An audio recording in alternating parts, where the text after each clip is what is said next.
Hello. Nice to have you in today. How are you doing? Pretty bad. That's why I'm here. We'll talk about that. So, what would you like to be called? Rebecca. Okay. That's my name. I'm Mr. Freely. I am a doctoral student here at the Virginia Consortium. It's part of Old Dominion University, and so I'll be working with you. So basically, we'll be talking a lot today. But before we get into things, I want to tell you a little bit about confidentiality. So basically, what we're going to talk about, I'm not going to share with anybody else. It's just between you and me. There are a couple exceptions to that. So one is if there's any reference to harm of yourself or harm to someone else, if there's any reference to abuse or neglect of a child or an incapacitated adult, someone that can't take care of themselves. And then also if there's a court order for any information, then I would have to share that. But otherwise, it's just between you and me. And do you have any questions about that? So there's no way that it could be linked back to my job or anything? No. Okay. No, nothing will be shared unless you have consented for that to be shared. Okay, so it won't be leaving just between you and me. So basically what I want to do today is take some time to hear your story and kind of learn about how you've been doing and give you some time to talk. And then I'll tell you a little bit about my approach to therapy and then how we'll move forward together. Okay. Does that sound good to you?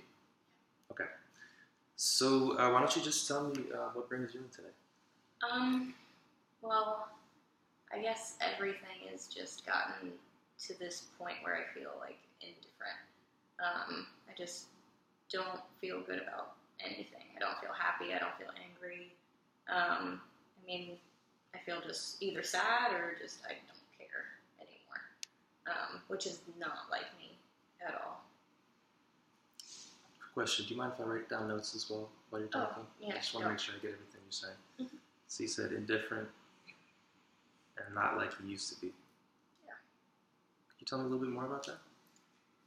Well, I guess it was, I recently got a new job and I moved away from my previous home. I had a lot of good friends there. I'm a police officer. So I had my squad and we were all very tight and very close. My brother was a part of that too, and now it just sort of feels like this new job. I can't get it together. I'm like the newbie there, and everyone is just saying, "Oh, she can't do it. She can't do this," or "Oh, let's send her with the tough guy," because she's obviously got nothing to show. Which I feel like that is causing a lot of problems. Okay. So when did this move happen? Probably about a year and a half ago.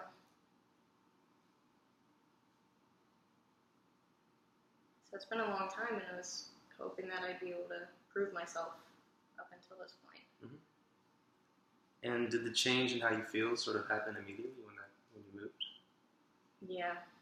I mean, I started to, well, I try to sleep a lot, but it doesn't happen as much as I'd like to, and that's when I knew that something had changed, and I didn't really want to do anything outside of work. What kind of things would you used to do outside of work that were maybe fun for you? Well, I have a twin brother as well, and Mm-hmm. we used to do a lot of outdoor stuff. We used to go kayaking, we used to go hiking together, and we had so much fun doing that. And then some of the guys from work would come join us as well, and we just had a blast doing that. And I haven't done that for probably over a year. Mm-hmm. So I was outdoors kind of things. That was the kind of stuff that you did for fun. yeah. And so what are you doing for fun now? Oh wow. Nothing. I go to work and then I come home. I watch TV, which I never used to watch TV, and it doesn't really seem to entertain me too much, but it gives me something to do. Mm-hmm. So what's your home life like? Are you living alone? Do you live with others? Just me and my dog. Okay. So you have a dog? Mm-hmm. And so not much going on outside of work these days? No, and I used to, speaking about the dog, it sort of makes me feel bad because I used to do so much with my dog. I used to go running and jogging every day, do a lot of the hiking sort of stuff, but I can't even get up the energy to do that anymore. So then he just lays there and he looks so sad. Mm-hmm. But Okay. And so, what caused this move? Why did you make the move a year and a half ago? It was a better job for me. It was sort of a promotion from where I was. It was supposed to be. And then once I made the move, I realized that it wasn't the promotion that it was cracked up to be. And it was sort of overpowered by someone else in the district, so he just sort of took it over where that was supposed to be my position. But now I'm all tied up here. I got a place, I got bills to pay, I got rent to pay. So there's not much for me to be able to move back. Okay. So let me ask you a couple questions here. Could you describe how you've been feeling recently, like your mood? I guess just really down. And like I said, it swings from being just down and sad and crying sometimes to just feeling apathetic. Like I just don't care to do anything that I would normally like to do, like run with my dog or go outside and have fun or hang out with friends. I don't even have friends now that I really think about it. So it swings between that and then just being really upset and sad and crying and just in a funk. Could you put a number to that and how you've been feeling? So 10 is like the best that you've ever felt. 0 is feeling like you want to kill yourself, basically. I mean, I don't want to kill myself. I do have a lot to live for. I still have my brother, and he comes to visit sometimes, but I'd say probably a 4. Okay. I don't think it gets much higher than that. Just kind of stays around 4? Yeah. And so you mentioned some things about sleep. How's your sleep been? Oh, it's awful. I'm up and down all night. I'll try to go to bed at around 11 or 12, and I'll sit there and I just can't get to sleep for hours and hours, and then it gets to be about 3 or 4 in the morning, and then I get to bed, and then I have to be up by 6 so I can get to work on time. So I'd say I'm getting 3-4 hours of sleep a night. Are you feeling tired and fatigued throughout the day as well? Yeah, I feel exhausted all day long, which you can't be when you're a police officer. You have to be alert and ready to go out and take on the world. And I just don't feel like I have that. So you think it's been affecting your ability to do your job? Probably. Which probably goes a little off of them not liking me or thinking I can do a lot of stuff because I don't show the initiative to go out there and get it either. So you're saying you think it seems like that they don't like you. Could you tell me why you think that? I don't know. Ever since I got there, I've just felt like I didn't fit in. They already had their little social system. They already had their buddy system, and they were all happy and content the way it was. And then me coming in, I'm the first female in this district, so I think it's hard to just integrate into their system. And then feeling bad and not having the initiative, I never really got involved with it. Were there other females in the past district you were in? Yes, there was. There were 3 previously. I was the only one there at the time, but we had some go in and out. And you mentioned doing things with your brother back there, and he was also a police officer as well. Yes. Would you interact socially with some other of the people that work there as well? Yeah, so I got to hang out with his squad a lot, and he got to hang out with my squad a lot, and so we would all do a lot of things together. We would all be very active together. Me and my twin brother are really close. He's always sort of been like the dad figure and like the tough guy. Mm-hmm. But I don't know. He's always been there for me and there to help me out. And how old is your brother? Twin brother, same age. Oh, yeah, you said that. And what's your relationship like with your mom and dad? Are you guys close as well? I talk to mom on and off, but we don't have a super close relationship. Dad left when we were young, so we don't hear from him at all. Mm-hmm. So it's mainly just me and my brother. That's kind of how it's been. Mm-hmm. Yeah. And so are you still talking to your brother on a regular basis? I did when I first moved here, but it seems like over time I've just not gotten the energy to get up and get the phone and give him a call. But, I mean, I would like to. Have you had any problems concentrating? Yeah. Now that you mention it, I have horrible problems focusing.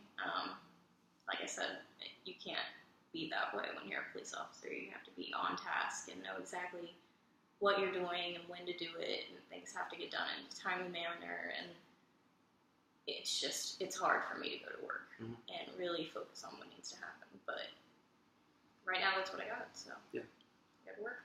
That must feel pretty tough for you as a police officer. Yeah. Are you feeling any like nervousness or anxiety, that kind of stuff? A little bit. I mean, I feel worried for my job mainly that I'm gonna lose it because I'm not concentrating and I'm not there all the time. But other than that, I don't feel worried. I just feel sort of down. Let me ask you quickly about alcohol use. Like, how much alcohol do you use on a weekly basis or drink?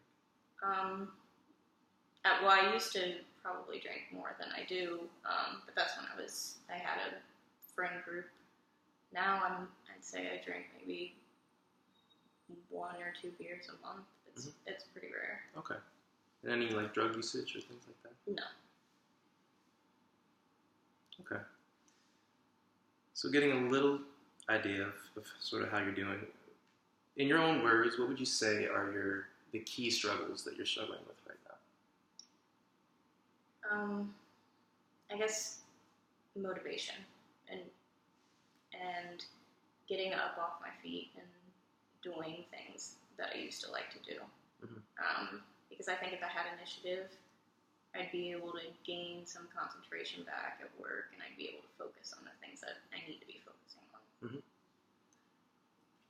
Are there any times in the past year and a half since this has been happening that it's like gotten better for you? When my brother visits, it gets a little better, but he usually can only stay for a few days. He's a police officer as well, and he's doing great at his job, so they need him a lot. But when he visits, it's nice. And any times when it's not your brother in town, you just by yourself, have you had any, personal successes? I guess when I get the motivation to go run with the dog, I feel really good. It's rare, but But there are it's some nice when I times do. that you do get that motivation to go running? Yeah. Yeah. And so running is something that you also used to like to do? Yeah. Could you tell me about those times that you've had the motivation to go running with your dog? I think it was actually just we were sitting in the living room and the dog just gave me like the puppy dog eye look, and then I felt really bad. So I was like, well, let's go outside, and then I got outside and I was like, let's just start running, and so I just started running, and it made me feel better for the rest of the day. But getting there seems to be the hard part. It's tough. Are there any times over this time span, this year and a half time span, when it was like the worst?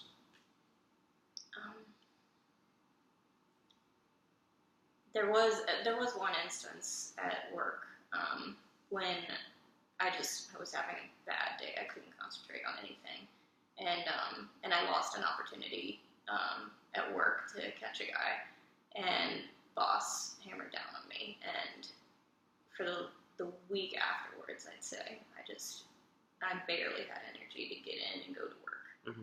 which really scared me because I can't lose my job. I'm living alone. I got all these bills to pay. I can't just not have a job. Yeah.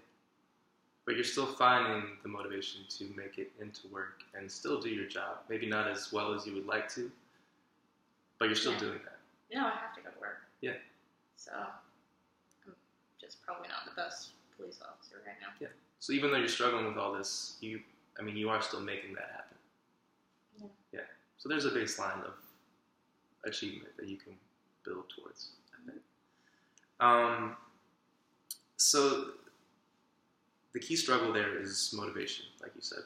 Yeah. So what kind of strategies have you been using to try to improve it?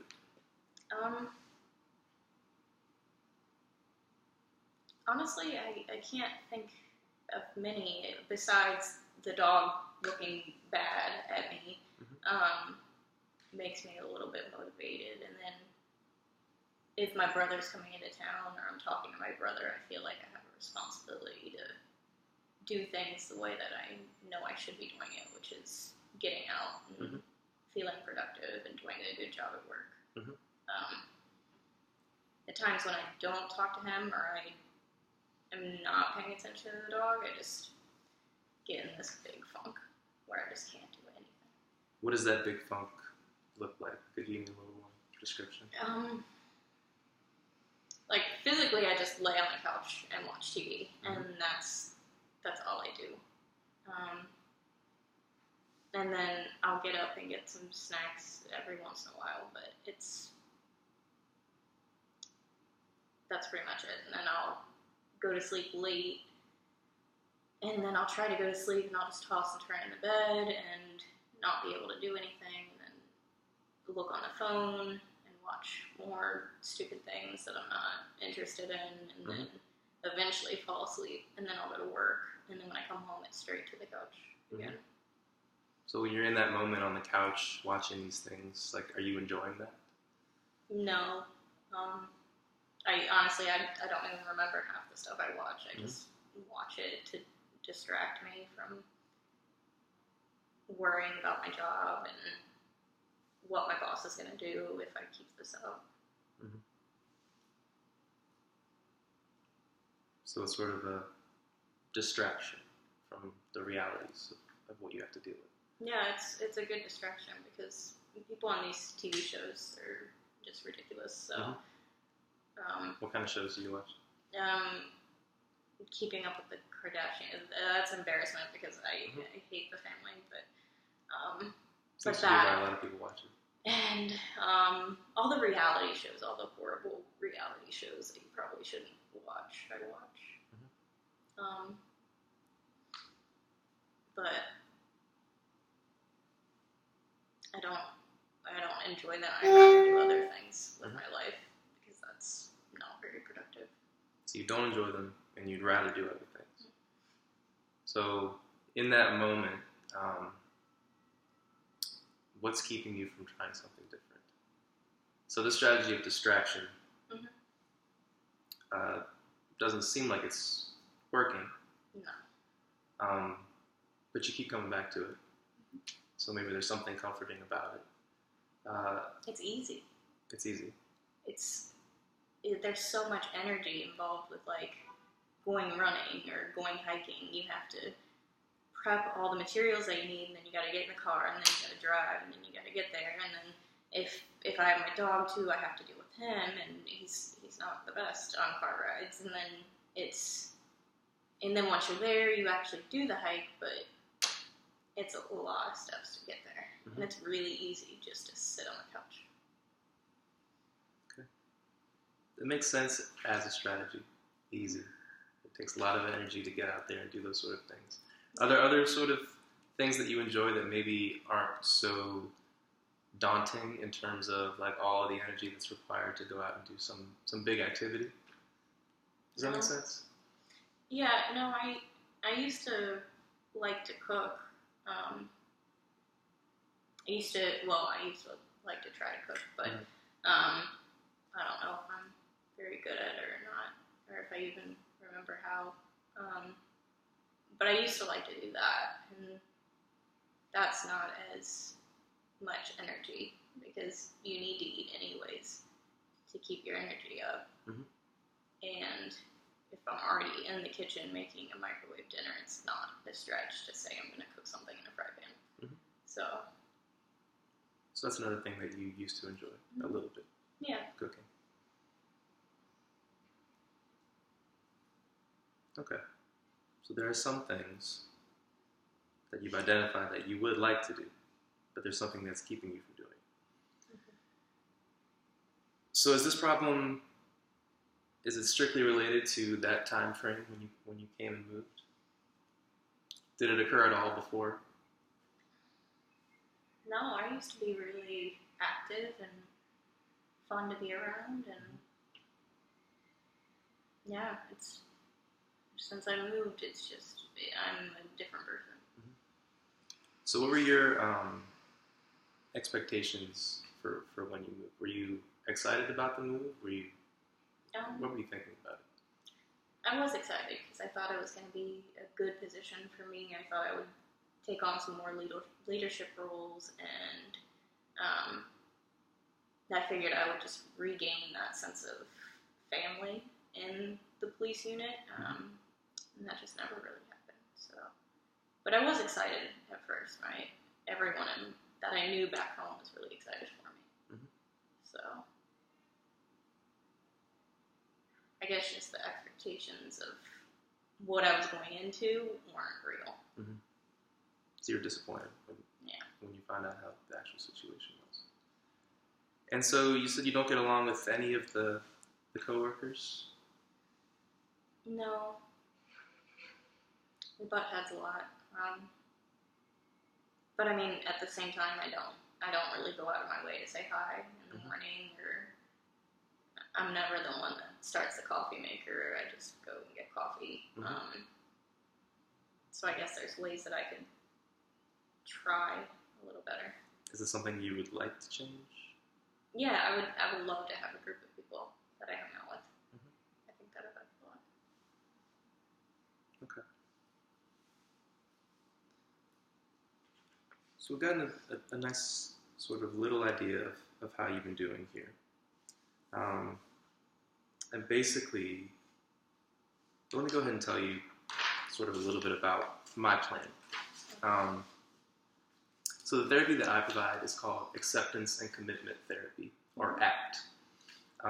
And basically, you can understand it just by looking at the name, accept and commit. Okay. So it might be kind of different from therapies you might have tried in the past. Have you been to therapy before? I was when I was a kid. Mm-hmm. I guess when I was like 13 or 14, I was just rebellious. Didn't really listen to him, to be honest with you. I thought he was more crazy than I was. So I guess that's the only experience. So maybe not a positive experience with therapy in the past. It's not a bad one either. I Okay. mean, looking back, he probably was a pretty okay guy. I just wasn't going to have it. I'm not interested in it at the time. Well, so still on that point, before I go further into this, what was the tipping point to bring you into therapy with me? My job, actually. My boss gave me, I mean, it sounded like an ultimatum to me. I'm not sure if it was or not, because it was a very vague statement of your performance needs to get better, where there's going to be consequences. And I took that literally, like my job performance is on the line, which I think it could be really easily if I don't change the way I'm acting about things. Okay. So you felt like something had to be done different, and this was the first thing that came to mind? Did you try other things before you came here? No, not really. I'm not a big medication fan, so I really don't want to take any sort of medication. And And like I said, it's too much energy to just do it. And so that's when I figured.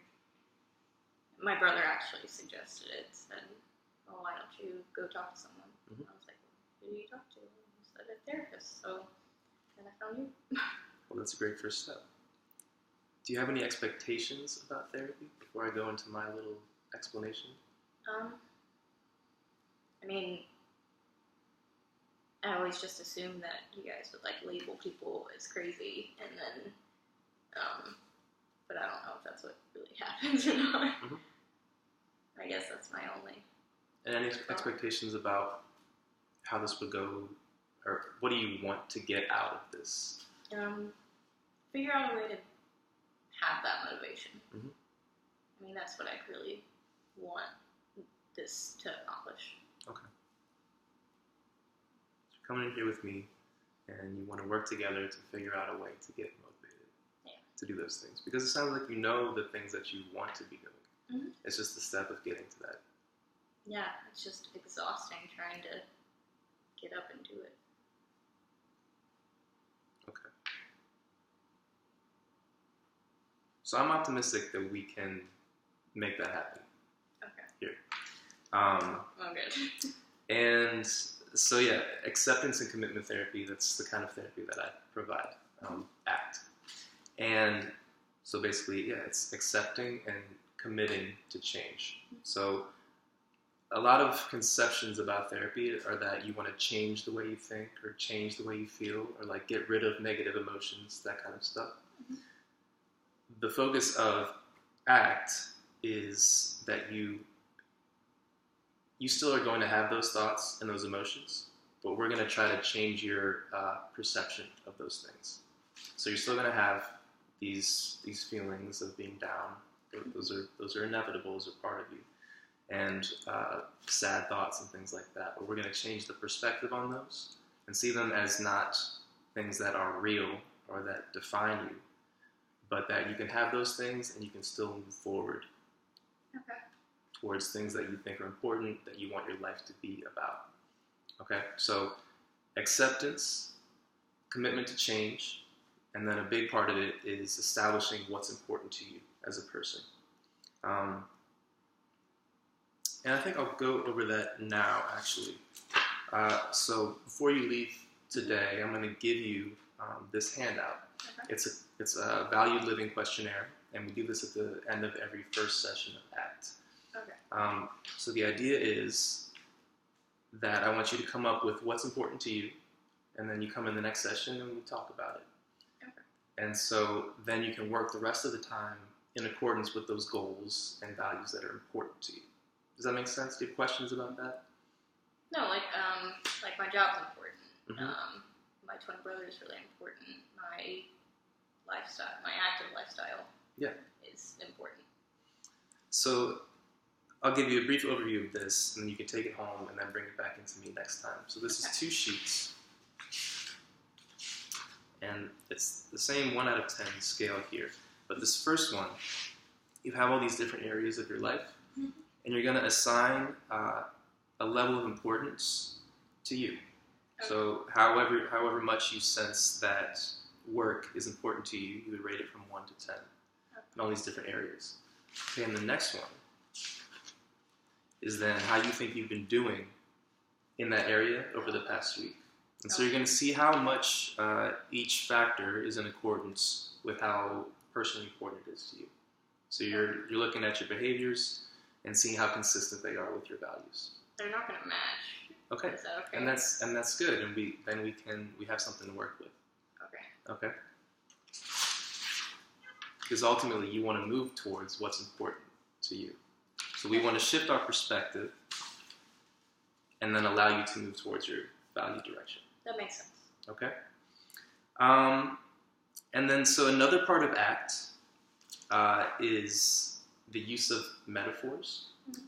And so I'll probably pop in metaphors from time to time throughout our sessions together. It might seem kind of weird at first, but I found that it's very useful to get sort of a different perspective on things as opposed to just talking about them over and over. Okay.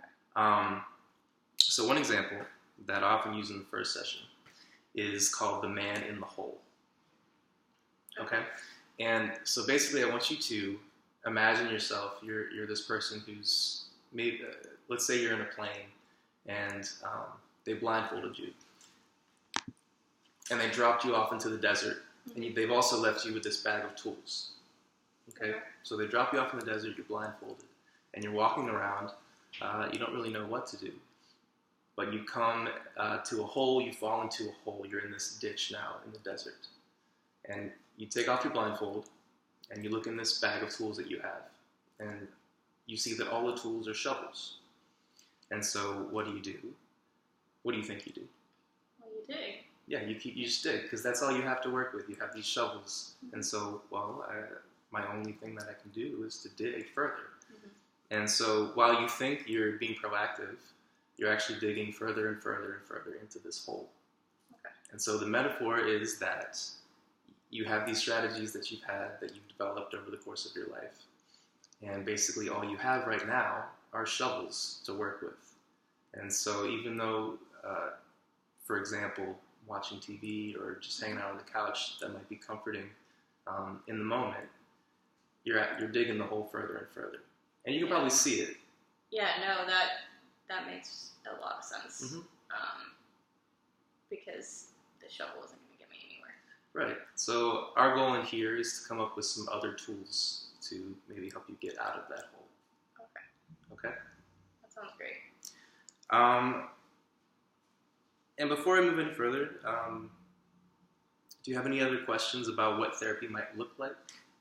Any sort of mysteries about therapy? I mean, am I just going to come in here and talk at you, or? So actually, that's another conception about therapy, is that you're just the one talking this whole time, and I'm just sort of sitting back, stoically listening to you and taking notes. Yeah. But in ACT, it's actually very interactive. And so I'll be a big part of this. I'm very invested in our growth together here, and I'm going to help you in whatever way that I can. So in a lot of the first sessions, I'll be a lot more active, and I'll probably be talking a little bit more than you would expect of a therapist. But ultimately, it'll be more and more you doing the talking in session. And so that's sort of how the transition will work. Okay. But it's an interactive thing, so don't feel like all the pressure is on you. Okay. Certainly, we want to make you responsible for your own life, but when you come in here, we're working together towards a goal. No, that's what I was scared of, because I don't have that much to talk about, and I don't know if I could talk for a long time about what's been going on. Yeah, so that makes sense. So I'm here for you, and we'll be working together. And as we go, we'll be checking in to see how it's working for you. But what I would like from you is to get sort of a commitment to try this thing out, and you should know by 4 to 6 sessions if it's working for you. And if it's not, then we can readjust and figure something else out. But what I would like you to do is, commit with me to try at least for that long and see if it works for you. See if trying something different will work. No, I can do that. You can do that with, okay, excellent. Yeah. So I'm going to give you this homework, and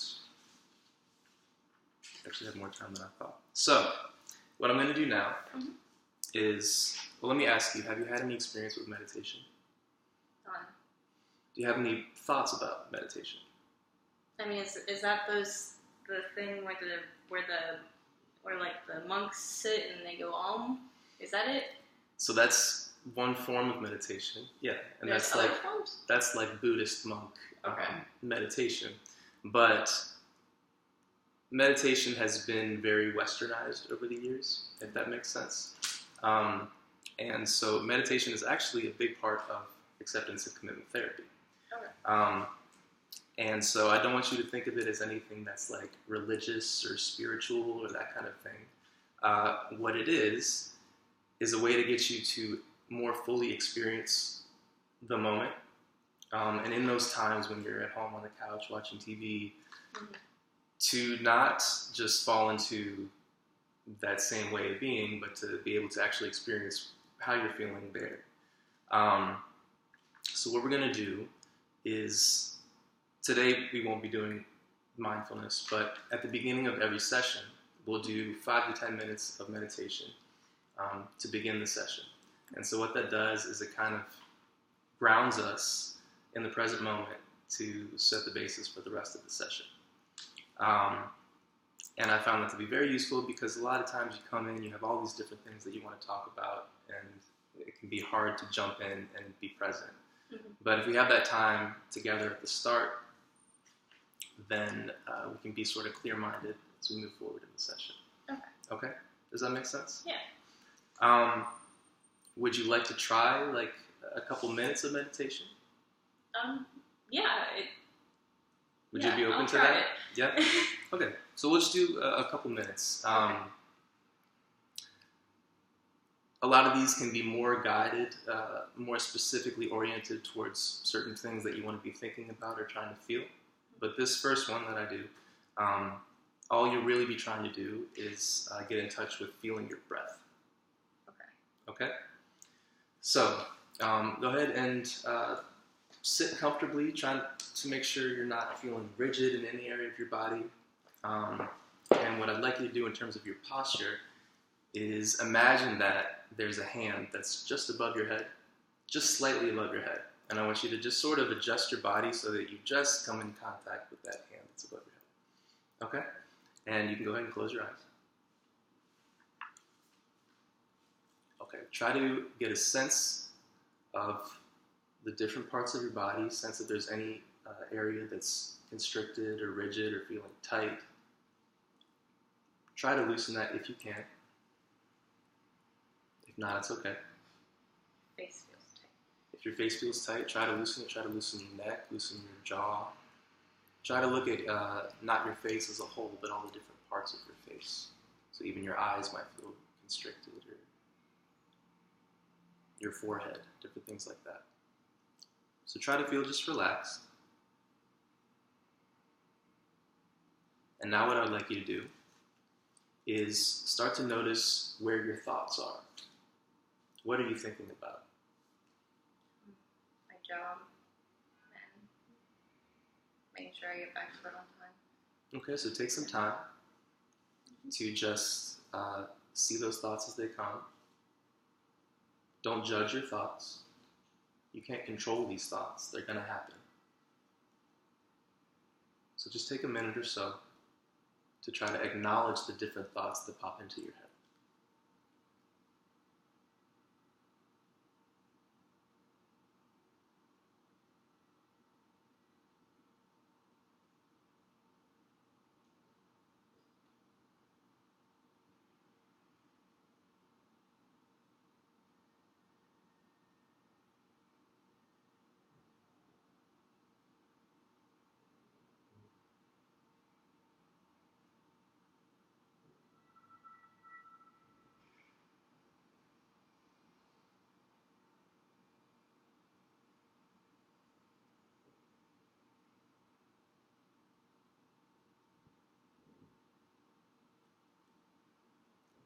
All right, at this point,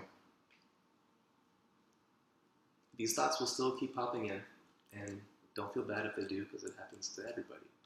And another component of ACT is that we can't control our thoughts, and often we try to, and that's probably one of the strategies that you've used in the past, is to control the thoughts that you have. But we can't control these thoughts.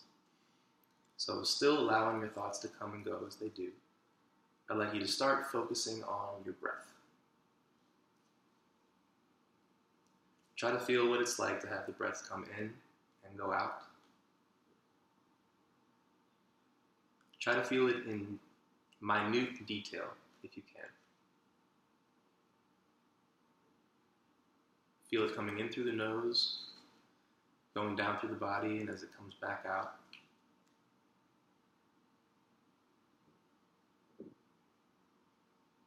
Feel every component of it. Feel even the breaks in between the breaths. So breathe in, and then there's a little break. Feel that break. Breathe out. Feel the break there.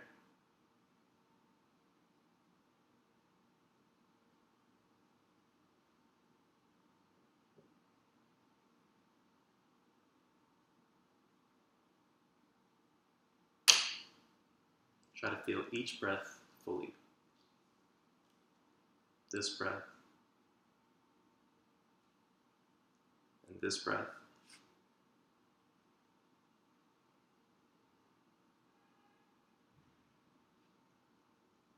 And as you breathe, like I said before, the thoughts will come and go. It's important that you don't try to block out the thoughts. But when the thoughts come, acknowledge that thought. Say what this thought is. I'm worrying about blank. I'm planning about what I'm going to do after I leave here.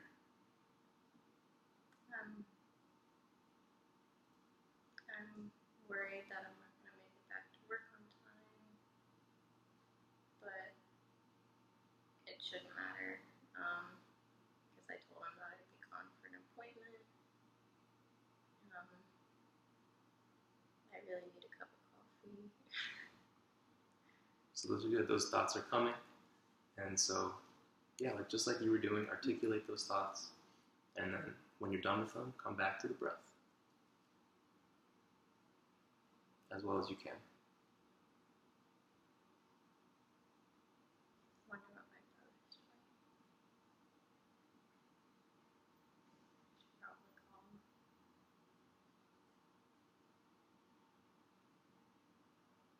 All right, let's do 5 more breaths. So as they come in, breathe in, and in your head say 1 and 1 as it goes out. 1. And try to say it just in your mind.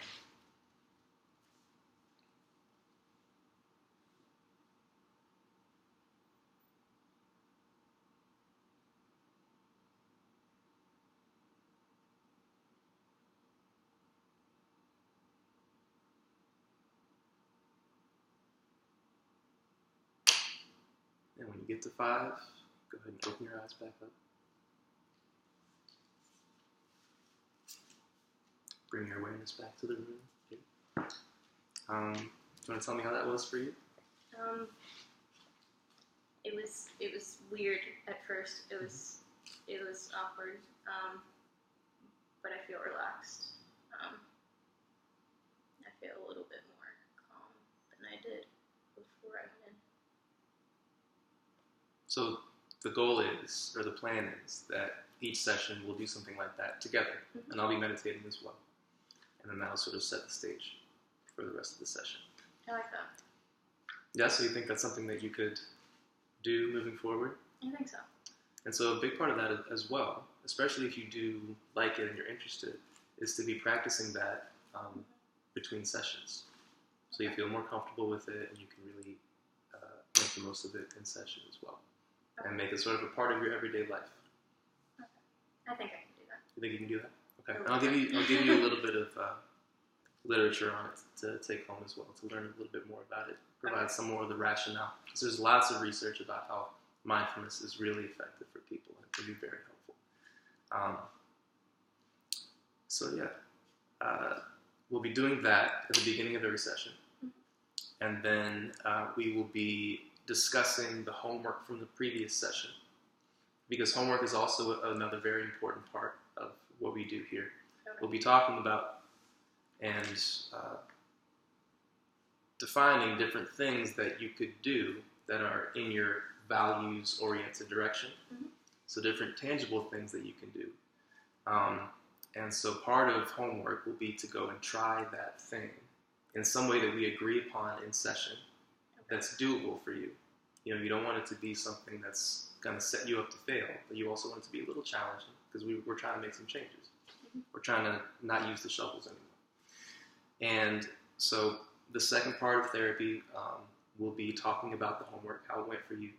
Maybe if you weren't able to do it, we'll talk about why, like the different barriers to finishing the homework.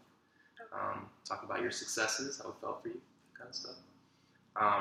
The third part of each session will be discussing a new topic area, and then I'll give you a homework that is related to that topic. So that's sort of the cycle. We'll mindfulness, review of homework, new topic, homework, and we'll just keep going with that. You come in, you discuss how the past week was for you, and then we'll just keep moving forward. Okay. Does that sound good? Yeah, it does. I'm excited to start trying to do something different. And do you have any other questions for me? Not right now. No? Okay. So sort of overall picture, maybe you can tell me if I've heard you correctly. So a year and a half ago, you moved here. Relationship with your brother was, and still is, a really big part of your life. But you moved here because it was an exciting opportunity, it seemed like a promotion, and just seemed like the right thing to do at this time of your life. And so you came here, and your expectations were very much let down. Didn't have the same kind of camaraderie with fellow workers, stressful interactions with your boss, all that kind of stuff. And you don't have your brother around any longer. And so it's been difficult for you to be motivated to, one, do the things that you enjoy doing, and two, to do your job well.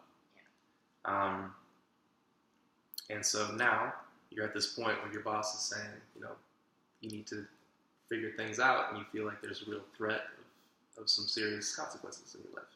And so you come to me for some help, and I'm very thankful that you've come in. And so the goal here is to figure out a way to get motivated. And I think a good starting point will be for you to sort of outline what's important to you, the different values in your life. And then once we establish what's really important to you, what you want your life to be about, we can then move forward, figure out some goals, some tangible things you can do that are in line with those values. See if they work, see if they don't, and then just keep going. Awesome. Okay. Does it sound like I heard you correctly? No, you did. You actually remembered more than I probably would because my memory is fading. Great. I'm glad to hear that. So yeah, you'll take this home. I'll give you some information about mindfulness as well, and then next week, same time. Does that work for you? Yeah, no, this time is good. Yeah. Okay. Well, great. I look forward to seeing you next week. Thank you. Okay. That's about right. So yeah, feedback. So so is this feedback? I'm supposed to keep taping, I think. Yeah. Okay. It was really good. You just made me feel more comfortable through the entire session. And the meditation part was actually a really nice added benefit because I think that it just calms everyone down, regardless of like if you're actually stressing, if you're not going to make it back to your job on time or whatever's going on at work. I feel like you're going to de-stress and like decompress a lot. So I liked that aspect of it a lot, and you sort of helped me go through it because I don't know meditation at all. Yeah. So I had no idea what I was doing either. So that was nice. That. So I felt good. The meditation part. Yeah. I was worried about that because I sort of threw it in. No, it was good because I knew nothing about meditation, so it was actually probably. I mean, if I had, I think I would have done it slightly differently. But it was nice because you were sort of educating me along the way while I was sort of relaxing and getting out stress. So I think it was good. And then just the way that you refer back to everything that I was talking about, and making sure that I didn't have any questions or misconceptions made me feel very cared about. Good. There were parts where I felt very scattered. Maybe it's because I'm on tape or whatever. But I mean, did you get a sense of that? No, not really. I didn't see as much. I saw it a few times, but it was more of just like normal, everyday human hiccups. Like not like he has no idea what he's doing. Right. It was more of just like you're human, so you forgot where you were for a second. But I felt like for the most part you were sort of guiding me as to what I needed to do and work on and go over, and it was structured, but it was very like non-intrusive. So it sort of guided me without me feeling like I was being judged or I was being rushed out of here or I couldn't take my time. How did you feel about the explanation of ACT? I feel like I should have gone more into that. I liked it. I think you probably could have gone more into the like ACT part of it and what those actually mean. The metaphor part was really good. You explained that really well. And the homework part you explained really well. But I think the basis of it, the ACT, because acceptance and commitment are still such vague terms. Yeah. That I think that probably needs a little bit more detail. But you did a good job when you did go over it. I think it just needs a little bit extra. Yeah, like this, it can be sort of like a nebulous concept to try to communicate. Yeah, it's a really hard thing to be like, okay, this is acceptance and this is commitment, and I don't know how you would even begin to explain that to a client, which they may not understand, or like meditation or metaphors, like those are all such like out there. Because it's easy to talk about like, oh, you're behaving not the way that you should behave. Let's change your behaviors, or let's change your thought process. But we're going to talk about metaphors, and we're going to talk about meditation. Without scaring them away, I think can be really hard. Yeah, the rationale is a huge part, especially with the meditation. Because I bet some people will be very like turned off. Yeah. By it. No, but you gently led into all those things, which I like. That was a part of like you felt very guiding. Like I'm not gonna do anything weird and unusual. Like this is why I'm doing it. Okay, good. That was fun. It was. It's interesting. I know so much more about acne. Yeah. Yeah, I had to present on that. And even then, it was like hard to make it like very concrete. Yeah. You know? Because it's all so big. But I think you did a really good job. Cool. Well, thanks. I feel more relaxed as just a student and myself. Yeah. As Leandra, not as Rebecca, Jessica, whoever. Excellent.